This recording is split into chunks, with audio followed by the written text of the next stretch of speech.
हर्क साम्पाङ प्रधानमन्त्री बन्न नपाएर मिडियामा आएर रोए भनेर हल्ला फैलाउने त्यो मुर्दाहरू कतातिर लुकिरह होलान्।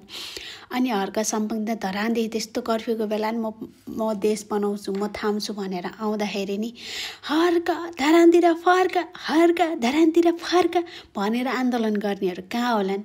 हो तिमीलाई थाहा छ यो हर्कको आँसु लाग्यो हो क्या।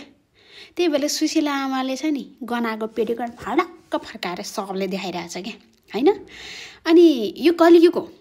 कलियुगमा नि तिमीहरूले अर्को युग पर्खिनु पर्दैन क्या। सत्ययुग द्वापर युग पर्खिनु पर्दैन। कलियुगमा आजको भोलि नै त्यसको नतिजा देखाइहाल्छ। हो त्यसको नतिजा तिमीहरूले भोगिसक्यो। त्यही भएर अब चाहिँ हर्कले बनाउँछु भनेर उसले चाहिँ अगाडि बढिराख्नु भएको छ। सो अहिले चाहिँ सबैले हर्कजीलाई नै सपोर्ट गरौँ हैन। बिना काममा नचाहिने मान्छेलाई मासु भात दियो 1000 पैसा दियो 2000 पैसा दियो तिनीहरूको लोभमा हिँडेर तिमीहरूले भोट चाहिँ खेर नफालौ है।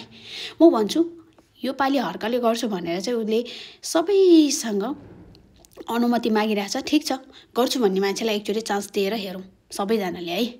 नत्र यो भोट मासु भात हैन पेट्रोल 1000 पैसाको त्यो लैलैमा लाग्यो भने हाम्रो भविष्य हाम्रो नेपाल नि बन्दैन क्या बन्दैन। तिमीहरू सबै हामीहरू सबै तपाईहरू सबै नेपाल बनोस् अगाडि बढोस् भनेर सोच्नुहुन्छ यो सोच्दैछ भने चाहिँ मासु भात र त्यो 1000 रुपैयाँको पैसाको चाहिँ लैमा नलागौँ।